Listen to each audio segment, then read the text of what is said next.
Good morning दोस्तों। आज दिन डे 4, इसमें आज अपने चैप्टर नंबर 7 का एक भाग है कंट्रोल स्ट्रक्चर।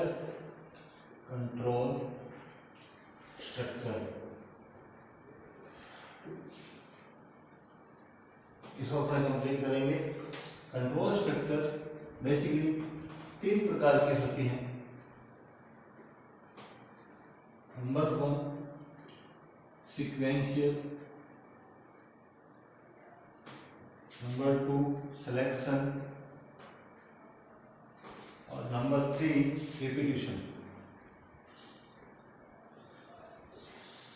रिपीटिशन या लूप, इसको अपन लूप भी कहते हैं।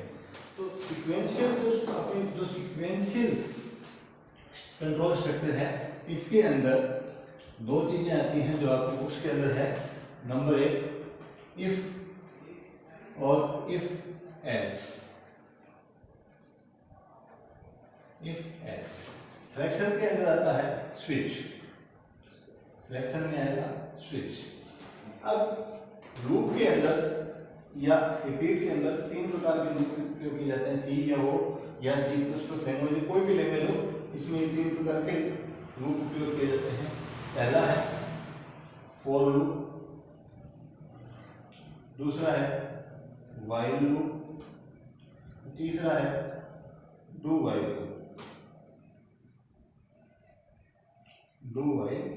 लूप। ये 3 प्रकार के किए जाते हैं। तो कंट्रोल स्ट्रक्चर में सबसे पहले अपने बात करेंगे सीक्वेंशियल स्ट्रक्चर। सीक्वेंशियल के अंदर है इफ और एल्स। इफ इसमें और इसमें कुछ कंडीशंस अप्लाई की जाती हैं, जैसे ए बी से बड़ा है या नहीं है। ठीक है, इसमें सिर्फ एक ही कंडीशन अप्लाई होगी और इसके अंदर 2 कंडीशन अप्लाई होंगी, एक ट्रू और एक फॉल्स।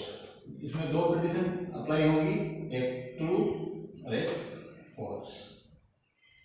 तो अब अपने सबसे पहले सीक्वेंशियल स्ट्रक्चर के अंदर चलते हैं। सीक्वेंशियल स्ट्रक्चर में सबसे पहले इफ, इसको इफ भी कहते हैं या सिंपल इफ भी कहा जाता है। सिंपल इफ या इफ, इसमें क्या है कि अगर हम इसको फ्लो चार्ट के रूप में देखें तो सबसे पहले अपने इसको स्टार्ट करते हैं, उसके बाद अपने इसमें इनपुट करते हैं A, B, कोई भी 2 वेरिएबल इनपुट करेंगे। इसके बाद इसमें अपनी कंडीशन चेक करेंगे, if A greater than B। अब कंडीशन तो इसमें भी 2 प्रकार की अप्लाई होती हैं, एक तो ट्रू और एक फॉल्स। ये कंडीशन है फॉल्स और ये कंडीशन है ट्रू, और ये प्रोग्राम हो जाएगा अपना एंड। जो है वो हो जाएगा एंड।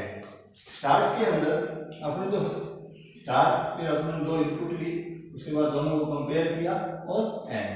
यदि यहाँ कंपेयर में माना कि मैंने A बराबर 5 है और B बराबर 6 है, मैंने ये तो वैल्यू ली है। अब मैं यहाँ कंपेयर करूंगा तो 5 ग्रेटर देन 6, ये कंडीशन हमारी फॉल्स होती है। यदि सिंपल इफ में कोई कंडीशन फॉल्स होती है तो हमारे सामने कोई भी आउटपुट नहीं आएगा। और यदि मैं यहाँ पर 6 करूँ और यहाँ पर मैं 5 करूँ तो अब 6 ग्रेटर देन 5, ये कंडीशन अपनी होती है ट्रू। तो जैसे ही मैं ये करूँगा ट्रू होगी तो हमारे पास जो आउटपुट आएगा वो ट्रू के रूप में आएगा। और सिंपल इफ में ट्रू का ही सिर्फ और सिर्फ ट्रू का ही आउटपुट प्राप्त होता है, फॉल्स का आउटपुट प्राप्त नहीं होता। अब इसको प्रोग्राम के रूप में देखें तो इफ, यहाँ पे अपने लगाएंगे कंडीशन, यहां अपनी होगी स्टेटमेंट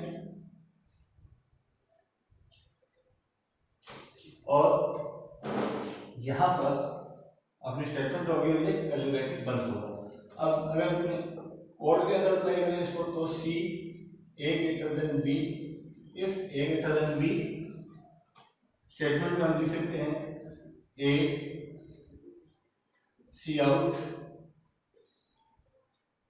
ए इज बिग, और ये बन जाएगा। हम प्रोग्राम के रूप में, कोड के रूप में लिखें तो हम इसे कितना लिख सकते हैं, कंडीशन, स्टेटमेंट और कर्ली ब्रैकेट ऑफ, यानी कर्ली ब्रैकेट बंद। तो अब ये जो हमने कंडीशन अप्लाई की है, इसमें सिर्फ एक ही इसका उपयोग किया गया है, और एक इसका उपयोग करने के बाद में हम सिर्फ एक ही आउटपुट प्राप्त कर पा रहे हैं। तो ये ध्यान रखें कि जो सिंपल इफ है उसमें हमें सिर्फ एक ही आउटपुट प्राप्त होगी, ये भी कंडीशन फॉल्स होती है तो कोई आउटपुट प्राप्त नहीं होगी। ये थी अपनी सिंपल इफ। अब अपनी बात करते हैं इफ के बारे में, इफ एल्स के बारे में। नेक्स्ट जो अपना आ रहा है वो है इफ एल्स। ये अपनी इफ एल्स। इफ एल्स में क्या होता है कि इसी प्रकार से दो आउटपुट लेंगे, सॉरी दो इनपुट लेंगे, और इसमें क्या है अपने थोड़ा सा एक टेंट पुट करेंगे, आउटपुट एंड, और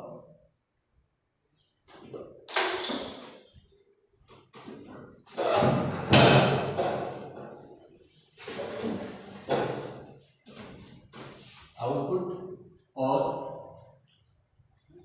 एक इधर आउटपुट आएगी अपनी, एक इधर आउटपुट आएगी, और ये अपना एंड होगा।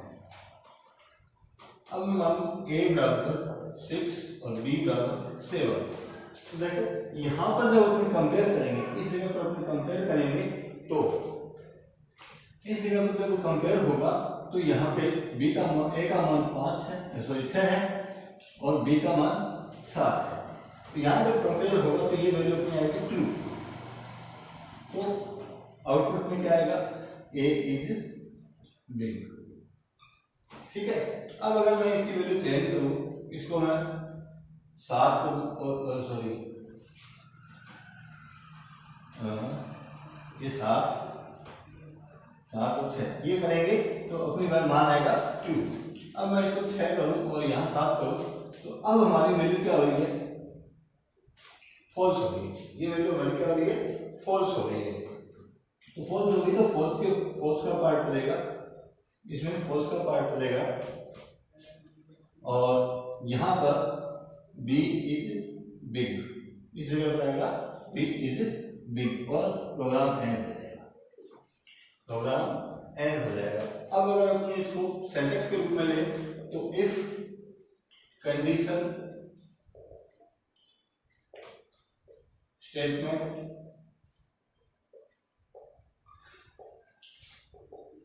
एल्स स्टेटमेंट, इस प्रकार से हम इसका उपयोग कर सकते हैं।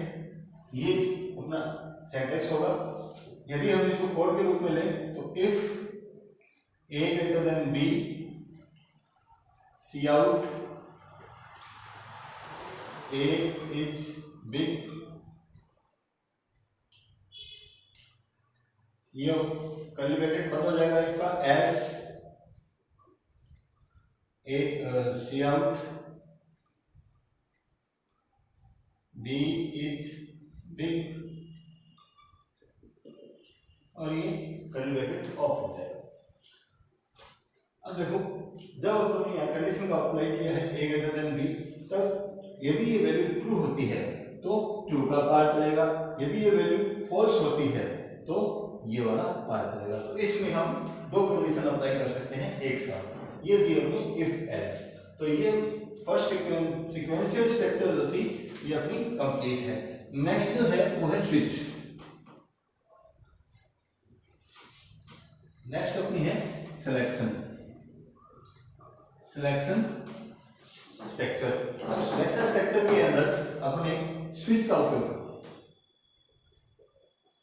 उपयोग करेंगे।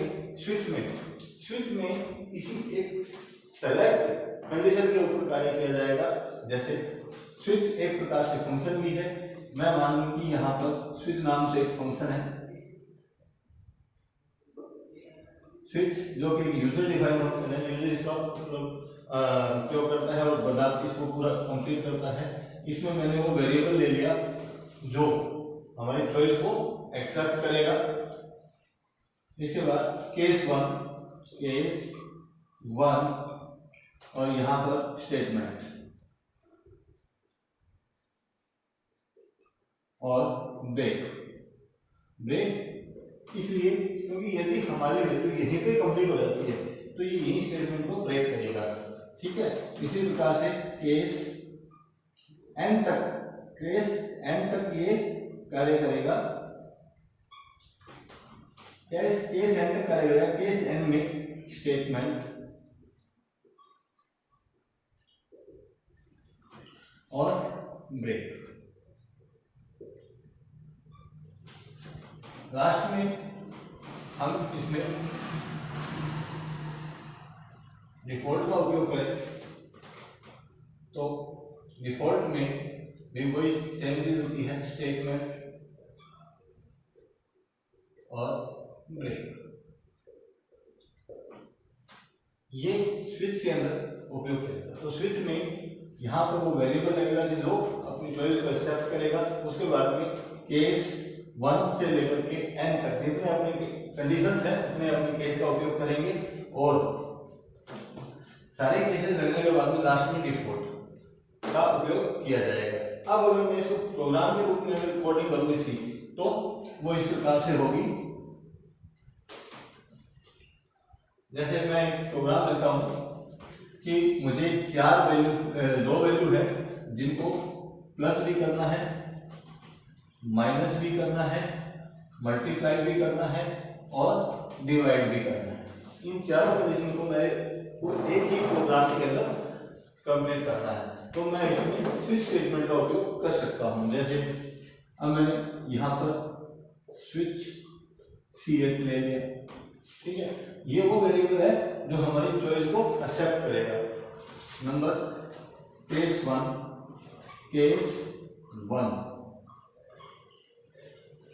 में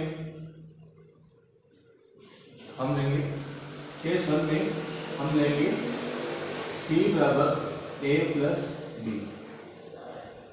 फिर ब्रेक। फिर केस 2 C बराबर A माइनस B और ब्रेक। इसी प्रकार केस 3 और C बराबर A मल्टीप्लाई B।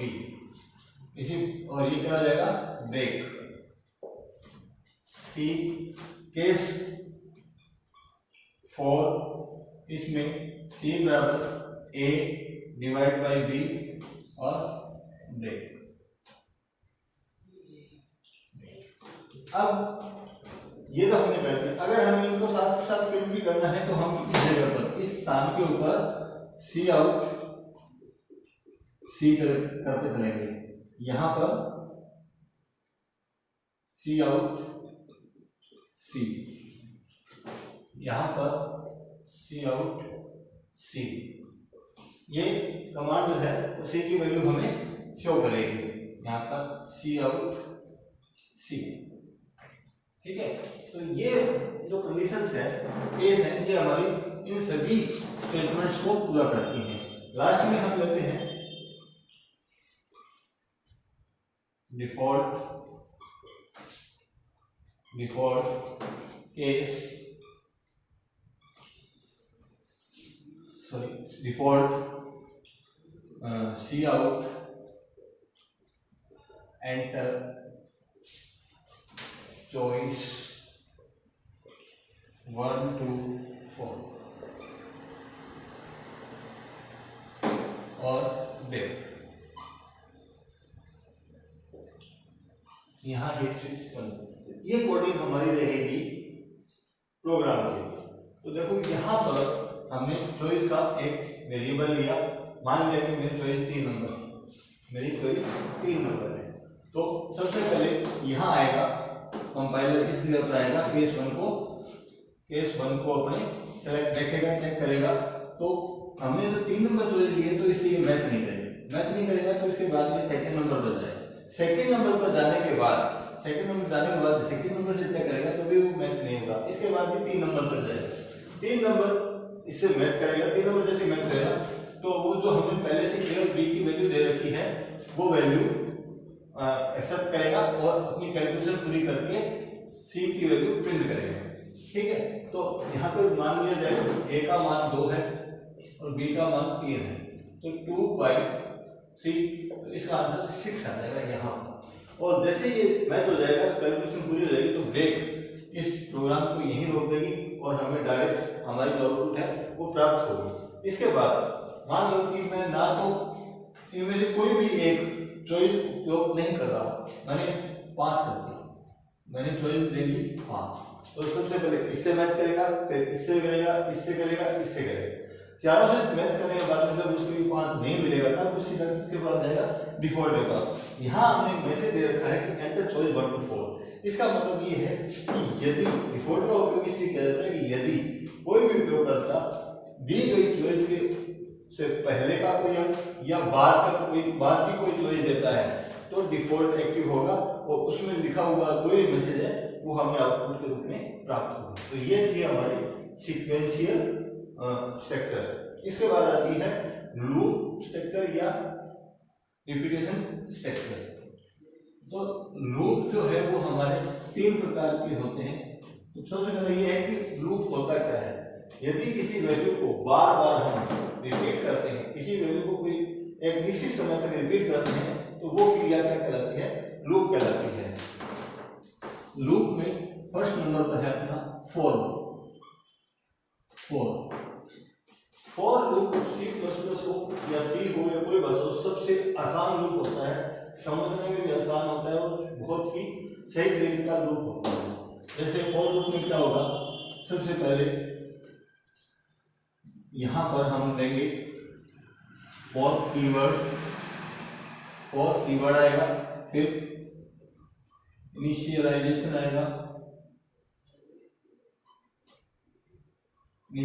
आएगा, फिर कंडीशन आएगी, उसके बाद इंक्रीमेंट या डिक्रीमेंट आएगा, फिर यहाँ स्टेटमेंट आएगा। ठीक है, और यहाँ पर ये स्टेटमेंट बंद। फॉर लूप में सबसे पहले इनिशियलाइजेशन होता है। तो फॉर लूप के लिए हम एक पर्टिकुलर वेरिएबल का उपयोग करते हैं। तो वेरिएबल उपयोग करता अपनी इच्छा से कोई भी रख सकता है। जैसे मैं अभी सिंटैक्स को कोडिंग में बदलता हूँ, फॉर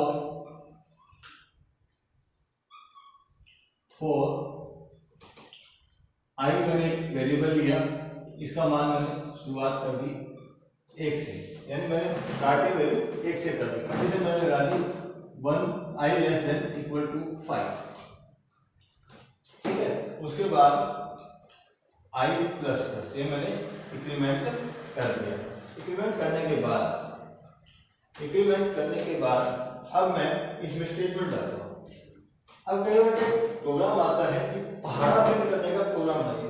अब पहाड़ा प्रिंट करने का प्रोग्राम हम फॉर लूप से बहुत आसान से बना सकते हैं। जैसे पहाड़ा प्रिंट करने के लिए मैं 10 ले लेता हूँ, 10 तक पहाड़ा होता है, 10 ले लेते हैं।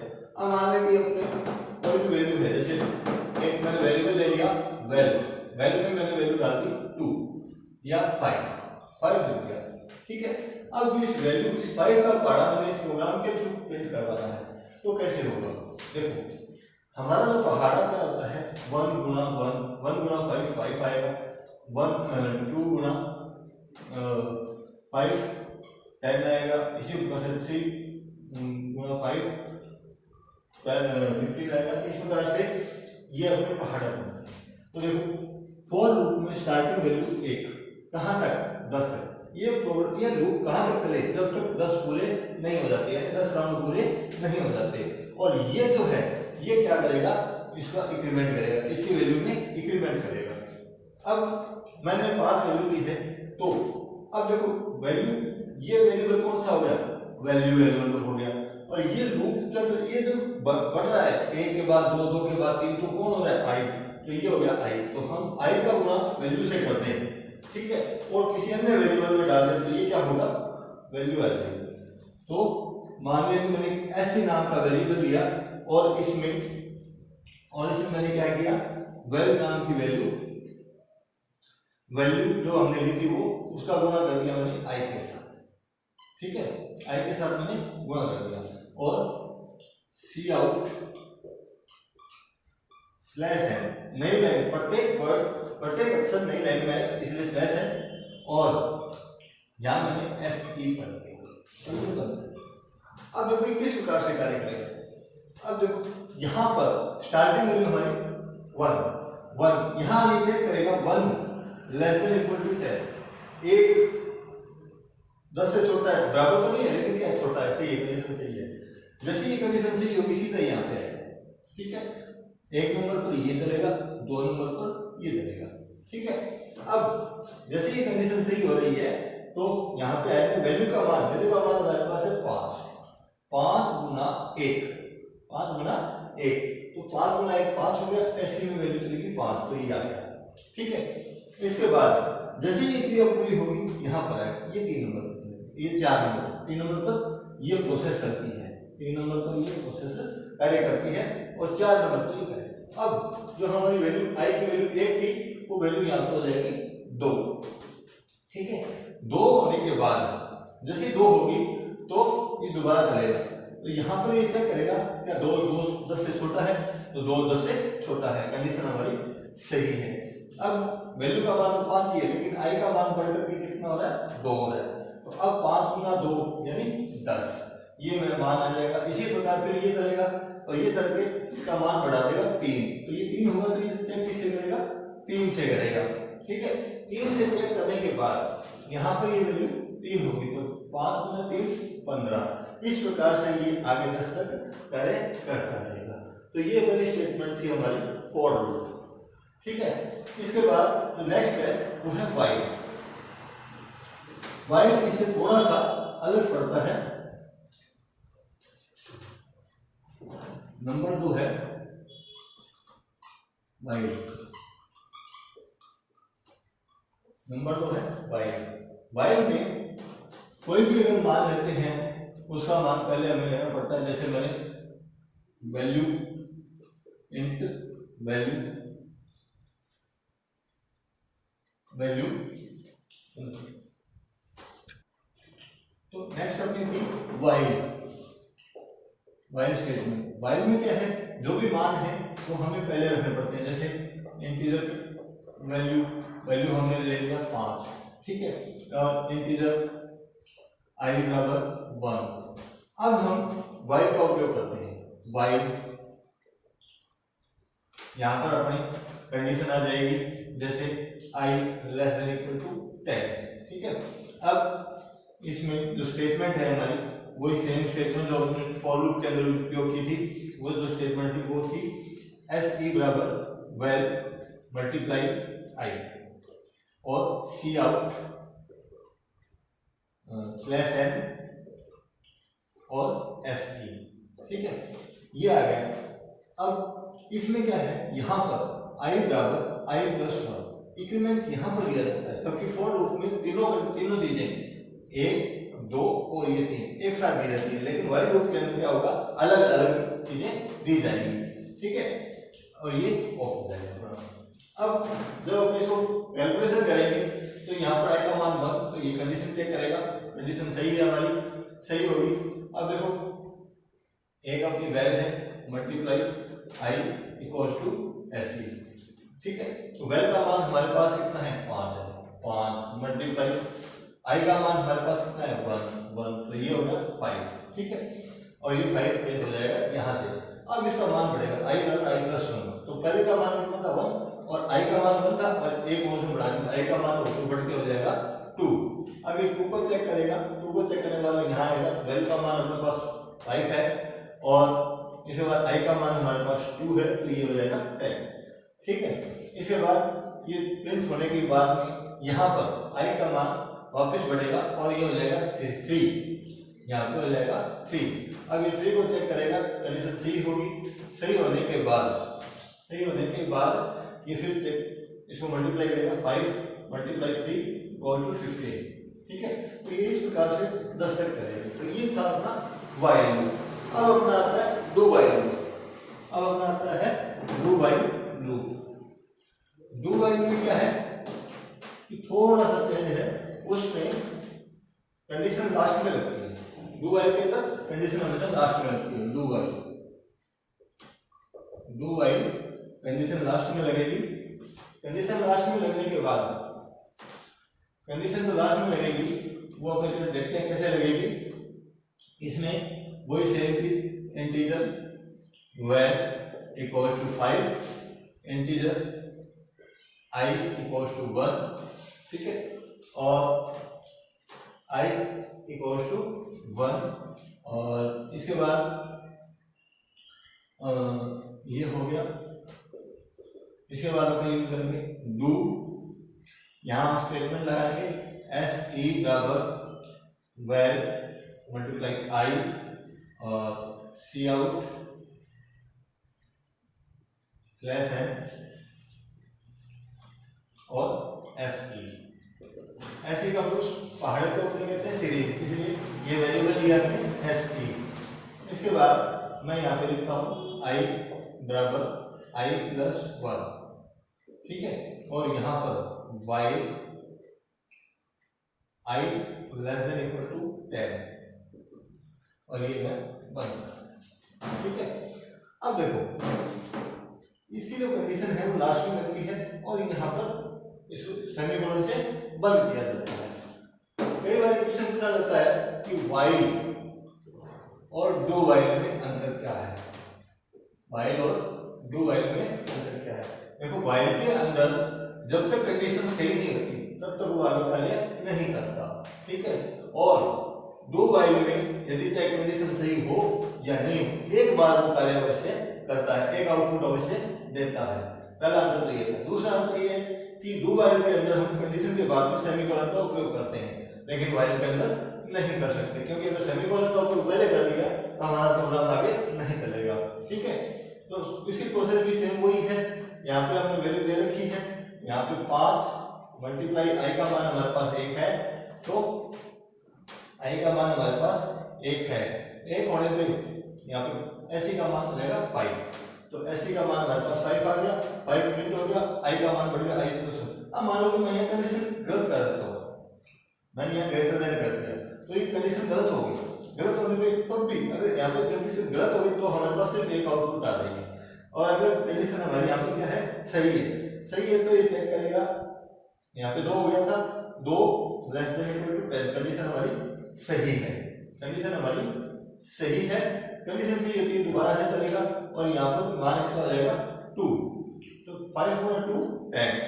ठीक है, इसके बाद वही सेम प्रोसेस चलेगी, और यहाँ पर इसका मान रहेगा यहाँ से 3 में भी ये चेक करके आएगा, और फिर 3 से गुणा करेगा तो ये हो जाएगा 15। तो इस प्रकार से ये 10 तक कार्य करेगा। तो ये हमारी थी आज की कंट्रोल स्ट्रक्चर। आपकी जो बुक्स है उसमें कंट्रोल स्ट्रक्चर थी सीक्वेंशियल, 1 नंबर पर सीक्वेंशियल, और 2 नंबर पर सिलेक्शन, और 3 नंबर पर लूप। तो ये मैंने आपको 3 करवाइए। अब मैं आपको एक छोटा सा होमवर्क देता हूं, आपको एक प्रोग्राम तैयार करना है, अगर आप कर सको तो 1 + 2 + 3 + 4 -10 = 55। ये आपका प्रोग्राम है, आपके लिए होमवर्क करना है, पूरा करना है, तो ये आपको करना है।